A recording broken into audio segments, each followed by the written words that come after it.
Good morning and welcome. It's Corporate Governance Platform brought to you by the Institute of Chartered Secretaries and Administrators of Nigeria, ICSAN. I am Funmi Omoburiu. ICSAN is the leading recognized professional body in Nigeria that's dedicated to enhancing status and practice of corporate governance and public administration. ICSAN is the only professional body in Nigeria that is authorized to conduct examinations leading to the qualification of chartered secretaries and administrators. On the program this morning, we want to look at role of ethics in business and influence on corporate brand. Role of ethics in business and influence on corporate brand. All right, my guest is right here in the studio. I have the pleasure of introducing Dr. SOPHIA ABIRI-FRANKLIN, FCIS. She's a governance specialist. Good morning, Dr. ABIRI-FRANKLIN. Good morning, Funmi. A pleasure to be here this morning. And good morning, our listeners on air. All right, thank you for joining us. Also here is Mr. Kayode. I wanted to say Dr. Kayode Ketef. Mr. Kayode Ketef, FCIS, Head of Research, ICSAN. Good morning, Mr. Ketef. And compliment of the season. Good morning, Funmi. Good morning to you, our guest, Dr. SOPHIA ABIRI-FRANKLIN, and all our listeners out there. Good morning and sister greetings. All right, let's take this message. We'll be right back. The world is constantly evolving into a knowledge-based economy where skills and competencies constitutes the lifeblood of public and corporate governance. You therefore need to empower yourself to fit into this new world by gaining basic knowledge and improving your skill set in the governance-focused disciplines. That is why every aspiring as well as practicing professional in governance field needs ICSAN. ICSAN. What is ICSAN? ICSAN is a leading statutorily established professional body dedicated to enhancing the status and practice of corporate governance and public administration. ICSAN members are trained as chartered secretaries and administrators. Who are chartered secretaries and administrators? Chartered secretaries are high-ranking governance professionals with a broad base of skills, unique amongst other professions. They are trained in law, finance, accounting, administration, strategy development, and corporate governance. In today's world, chartered secretaries and administrators discharge a wide range of duties and responsibilities, including functioning as chairmen of companies, executive directors, non-executive directors, company secretaries, risk managers, compliance managers, board evaluators, and corporate governance evaluators. That is interesting. How then do I become a chartered secretary and administrator? Good. Go to the Institute's website, www.icsan.org. You can also visit the National Secretariat of ICSAN at Plot 6, Elephant Cement Way, Alausa, Ikeja, Lagos, to get full information on how to become members. ICSAN, the hub of governance professionals. All right, ICSAN, definitely the hub of governance professionals. As I said earlier, we're looking at role of ethics in business and influence on corporate brand. All right, Dr. ABIRI-FRANKLIN, let's start this. We want to talk about ethics. What exactly are we talking about? Yeah, ethics. Well, ethics refers to the moral principles and values that guide individual and collective behavior. It involves distinguishing between right and wrong, making decisions based on principles such as honesty, integrity, fairness, respect for others, and responsibility. Ethics provides a framework for evaluating the morality of actions and decisions, and it encompasses various ethical theories and perspectives that help individuals and organizations navigate complex ethical dilemmas. In the context of business, ethics plays a crucial role in guiding responsible conduct, decision-making, and interactions with stakeholders, thereby shaping the corporate culture and reputation of the company. All right, great. Now, how does ethical culture relate with corporate governance? Well, ethical culture and corporate governance are closely related, and the ethical culture of an organization significantly impacts its corporate governance. And here's how the two are interconnected. You have guiding principles The ethical culture, for instance, provides the guiding principles and moral framework for corporate governance. It shapes the values, behaviors, and decision-making processes within the organization, influencing the overall governance structures. The other ways they are related is accountability and responsibility. Of course, for an ethical culture promotes accountability and responsibility at all levels of the organization, aligning with the principles of good corporate governance. It emphasizes transparency, integrity, and ethical conduct in decision making and operations.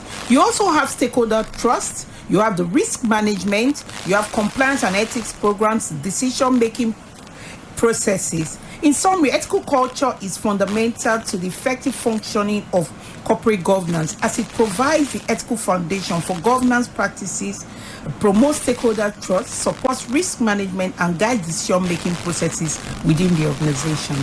All right, so that's the relation, but let's look at the impact, how the ethical culture impacts. Let's expatiate a bit on that, on corporate brand. Yeah, for how the ethical culture impacts on corporate branding. Now, an ethical culture within a company has a significant impact on its corporate brand. For instance, the ethical culture influences and shapes the corporate brand in so many ways, one of which are trust and credibility. An ethical culture fosters trust and credibility both internally and externally. For instance, when I talk about internally, I mean within the employees of the company, the management, and it makes them have trust in the organization. And then externally, you have stakeholders. For instance, when a company operates with honesty, integrity, and transparency, it builds trust among its employees, its customers, suppliers, and other stakeholders. This trust contributes to a positive reputation and enhances the credibility of the corporate brand. Now, the next thing is reputation and image.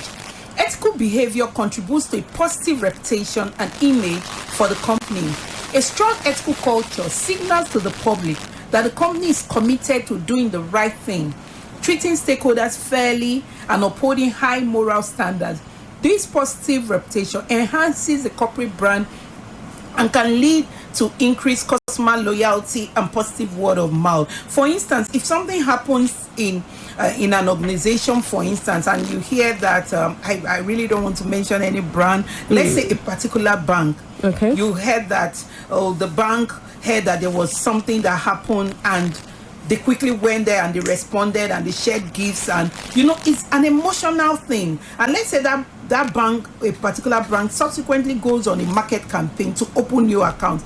The market people, what they'll remember is, we remember during the last crisis, we remember during COVID, we remember during this particular organization, this particular brand responded this, because of this. Some people, out of the sentiment, would even close their account and just to bank just because of that. Why? Because this particular bank or brand has a particular culture of empathy. They respond to the society, and such things, the reputation in itself, it has a ripple effect on the profitability of the company. That's on reputation and image. Another thing it fosters is customer loyalty and satisfaction.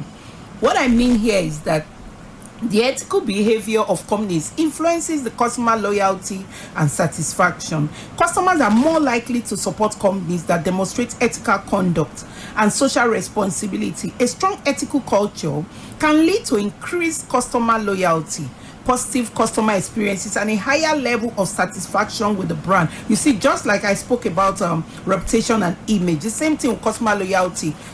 There's a strong ethical culture of any company has a ripple effect. It goes far and beyond, above and beyond whatever they are trying to say. So you were talking about culture is very important, and I would like our listeners to actually pay attention. Another issue here is employee engagement and retention. Remember when we started this conversation on how it relates, we talked about it helps internally and externally. So when we're talking about employee engagement and retention, we're talking about how it affects, fosters corporate governance internally.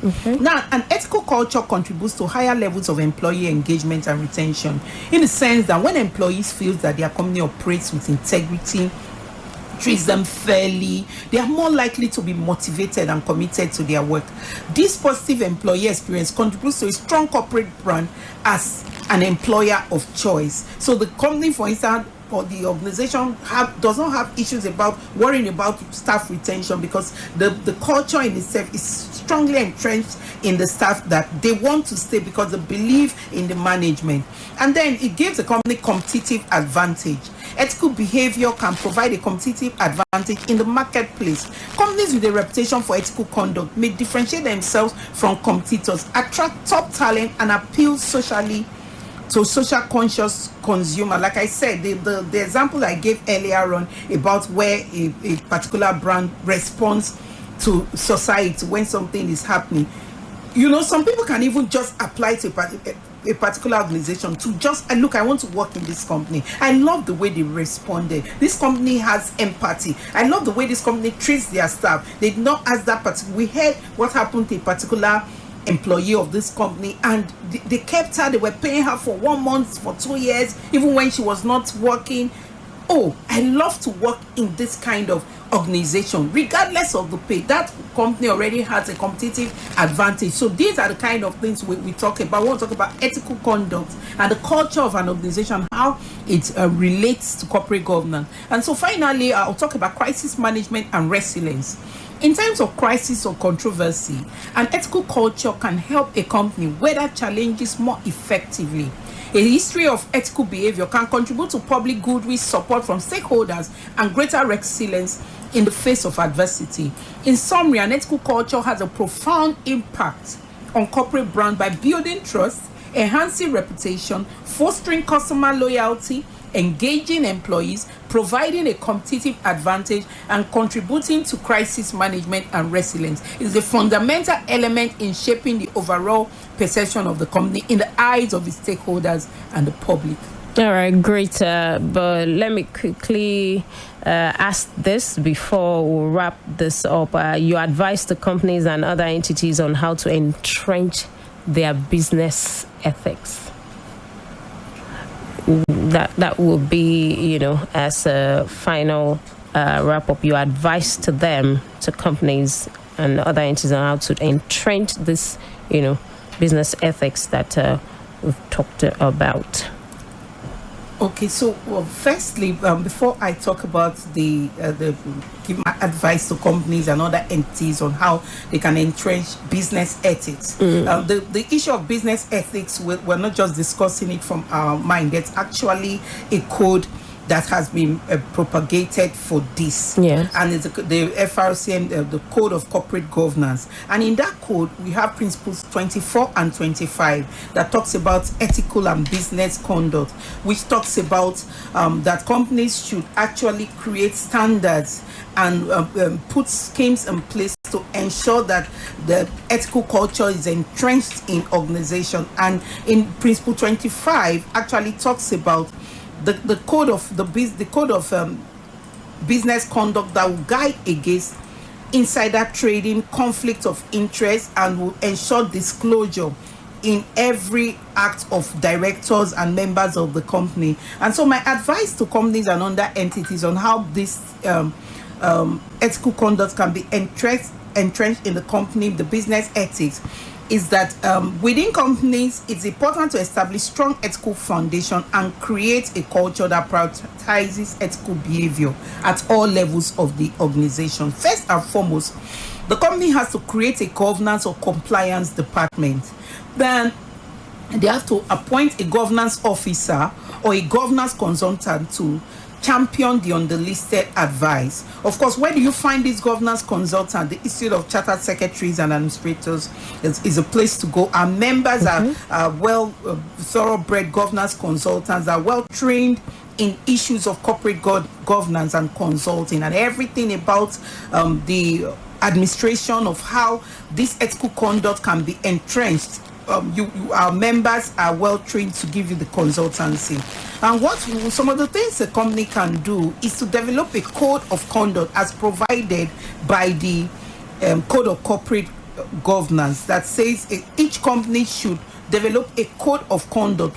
What would this code do? It will create a comprehensive, is a document that create a comprehensive code that outlines the ethical standards, the values, and expectations of behaviors within the organization. This code should be communicated to all employees and stakeholders. So we're talking about ethics. We don't just, the company, you cannot just expect people to know what ethics are. You have to let them know the behavior, what to do, what not to do. And then this code will talk about the companies, we talk about ethical leadership. It talks about ethics training and education. Companies would pay attention and make efforts to train their staff in ethics training, education, and also incorporate ethics into the performance metrics of how they rate the individuals. All right. Following this piece of advice, I believe the companies and other entities can work towards entrenching business ethics as their fundamental component of organizational culture. Thank you so much, Dr. Sophia ABIRI-FRANKLIN, FCIS. All right, Mr. Ketefe, announcement? Thank you very much, Fumi. We just want to remind our listeners that just like our guest has alluded to already, the Institute has great volumes of guidance materials and publications on virtually all major topics, all themes on corporate governance.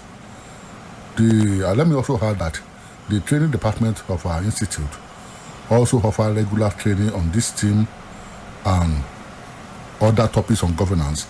You can also access the annual calendar of courses that are being offered by the training department of ICSAN on the institute website, which is www.icsan.org. The training calendar for 2024 is ready and can be accessed on the institute website, which, as I've said, is www.icsan.org. Corporate entities can also request specialized training from ICSAN, especially training as regards training of their directors and top management staff, or any team in corporate governance.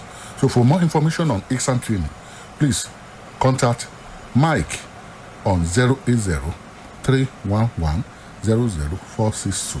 For more information on ICSAN training, please contact Mike on 080-3311-00462.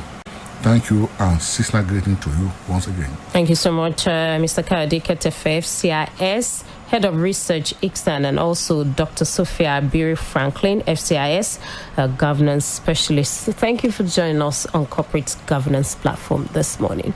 All right, Corporate Governance Platform returns again next week, Wednesday, 10:15 a.m., right here on Eco 89.7 FM. I am Fumi Omoburi. Enjoy the rest of the day.